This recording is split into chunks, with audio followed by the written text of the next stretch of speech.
India की आजादी की कहानी हिम्मत और कुर्बानी की कहानी है। सदियों तक इंडिया पे बाहर वालों का राज रहा। ब्रिटिश राज ने 200 साल तक इंडिया के ज्यादातर हिस्से पे हुकूमत की। इंडिया के लोग आजादी के लिए तरस रहे थे।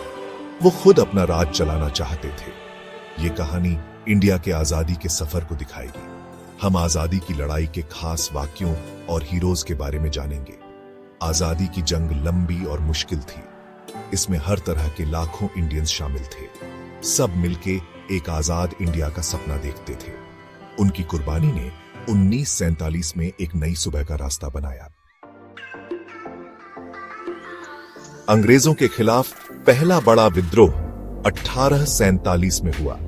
इसे सिपाही विद्रोह या पहला स्वतंत्रता संग्राम कहते हैं। इसकी शुरुआत ब्रिटिश फौज में इंडियन सिपाहियों यानी सिपाहियों के विद्रोह से हुई। सिपाहियों ने नई राइफल कार्ट्रिज के खिलाफ बगावत की। ये कार्ट्रिज जानवरों की चर्बी से ग्रीस की हुई थीं, जो हिंदू और मुस्लिम दोनों सिपाहियों के लिए नागवार थीं। ये विद्रोह जल्दी ही उत्तर और मध्य इंडिया में फैल गया।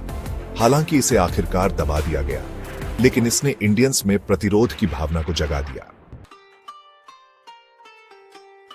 1885 में इंडियन नेशनल कांग्रेस यानी आईएनसी बनाई गई। ये आजादी की लड़ाई में एक बड़ा मोड़ था। आईएनसी ने पढ़े लिखे इंडियंस को स्वराज की मांग उठाने के लिए एक मंच दिया। कांग्रेस के शुरुआती नेताओं ने नरम तरीके अपनाए। उन्हें ब्रिटिश लोगों के न्याय की भावना पर भरोसा था। कांग्रेस ने विरोध प्रदर्शन और याचिकाएं आयोजित की। उन्होंने सरकार में इंडियंस के लिए ज्यादा प्रतिनिधित्व की मांग की। उन्होंने सामाजिक सुधारों और शिक्षा की भी वकालत की। आईएनसी ने इंडिया की राजनीतिक चेतना को आकार देने में अहम भूमिका निभाई। इसने आगे आने वाले जन आंदोलनों के लिए जमीन तैयार की। भाग 4 आंदोलन के नेता। इंडियन स्वतंत्रता आंदोलन का नेतृत्व कई महान लोगों ने किया। इन नेताओं ने अपने साहस, बलिदान और अडिग संकल्प से देश को स्वतंत्रता दिलाने में महत्वपूर्ण भूमिका निभाई। महात्मा गांधी सबसे प्रमुख नेता के रूप में उभरे। उन्होंने न केवल भारत में बल्कि पूरी दुनिया में अहिंसा और सत्याग्रह के सिद्धांतों को फैलाया। उन्होंने अहिंसक प्रतिरोध, जिसे सत्याग्रह कहा जाता है, का समर्थन किया। यह एक ऐसा आंदोलन था जिसने ब्रिटिश शासन को हिलाकर रख दिया। गांधी जी का सत्य और अहिंसा का दर्शन लाखों इंडियंस के दिलों को छू गया। उनके विचारों ने लोगों को एकजुट किया और स्वतंत्रता की लड़ाई को एक नई दिशा दी। उन्होंने नमक सत्याग्रह और भारत छोड़ो आंदोलन जैसे कई सफल आंदोलनों का नेतृत्व किया। इन आंदोलनों ने ब्रिटिश शासन के खिलाफ जन जागरूकता और विरोध को बढ़ावा दिया। जवाहरलाल नेहरू, इंडिया के पहले प्रधानमंत्री, ने आजादी के बाद की नीतियों को आकार देने में अहम भूमिका निभाई। उन्होंने स्वतंत्रता के बाद देश के पुनर्निर्माण के लिए कई योजनाएं बनाई। उन्होंने औद्योगिकरण और आधुनिकीकरण को बढ़ावा दिया। नेहरू का दृष्टिकोण एक आधुनिक और प्रगतिशील भारत का निर्माण करना था। सुभाष चंद्र बोस, एक और प्रमुख नेता, ने फॉरवर्ड ब्लॉक बनाया और दूसरे विश्व युद्ध के दौरान एक्सिस ताकतों से समर्थन मांगा। उन्होंने इंडियन नेशनल आर्मी का गठन किया और स्वतंत्रता के लिए सशस्त्र संघर्ष का नेतृत्व किया। इन नेताओं ने अनगिनत अन्य लोगों के साथ पीढ़ी दर पीढ़ी इंडियंस को अपनी आजादी के लिए लड़ने के लिए प्रेरित किया।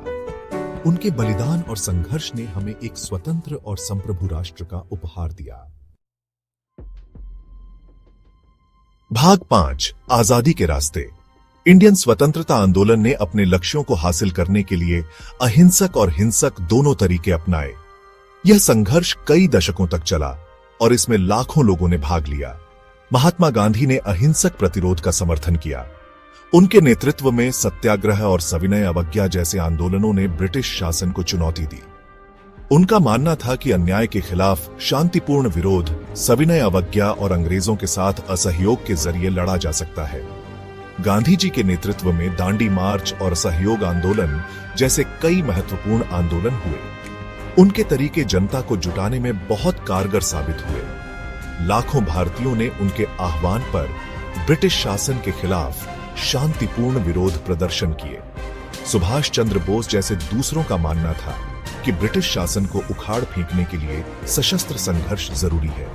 बोस ने इंडियन नेशनल आर्मी (INA) का गठन किया। बोस ने फॉरवर्ड ब्लॉक बनाया और दूसरे विश्व युद्ध के दौरान एक्सिस ताकतों से मदद मांगी। उनका मानना था कि विदेशी ताकतों की मदद से ब्रिटिश शासन को हराया जा सकता है। उनका मानना था कि युद्ध की स्थिति का फायदा उठाकर इंडिया की आजादी हासिल की जा सकती है। आईएनए ने कई मोर्चों पर ब्रिटिश सेना के खिलाफ लड़ाई लड़ी। दोनों तरीकों ने आजादी के अंतिम लक्ष्य में योगदान दिया। 1947 में भारत ने अपनी स्वतंत्रता प्राप्त की और यह संघर्ष और बलिदान की एक लंबी यात्रा का परिणाम था। भाग 6, एक नए इंडिया का जन्म। दूसरे विश्व युद्ध के बाद ब्रिटिश सरकार ने इंडिया को आजादी दे दी। 15 अगस्त 1947 को इंडिया एक आजाद देश बना। हालांकि आजादी की कहुशी पर देश के बंटवारे का साया पड़ गया।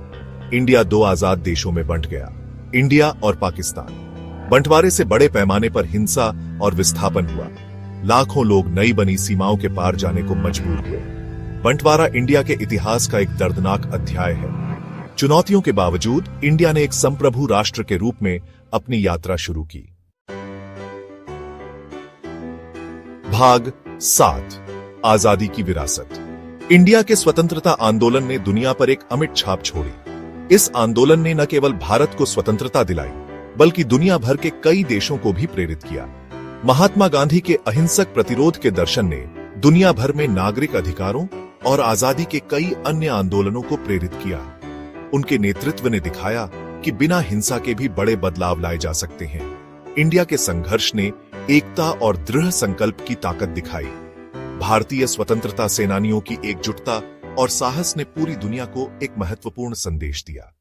इसने दिखाया कि शांतिपूर्ण तरीकों से भी सबसे शक्तिशाली साम्राज्यों को चुनौती दी जा सकती है और हराया जा सकता है।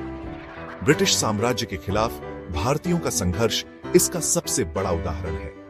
आज इंडिया दुनिया का सबसे बड़ा लोकतंत्र है। भारतीय लोकतंत्र की जड़ें स्वतंत्रता संग्राम के समय से ही मजबूत हो गई थी। ये अभी भी गरीबी, असमानता और विकास की चुनौतियों से जूझ रहा है। लेकिन इन चुनौतियों के बावजूद भारत ने कई क्षेत्रों में महत्वपूर्ण प्रगति की है। हालांकि आजादी के संघर्ष की भावना आज भी इंडियंस की पीढ़ियों को एक बेहतर भविष्य के लिए प्रयास करने के लिए प्रेरित करती है। यह भावना उन्हें निरंतर आगे बढ़ने और अपने देश को और भी मजबूत बनाने के लिए प्रेरित करती है।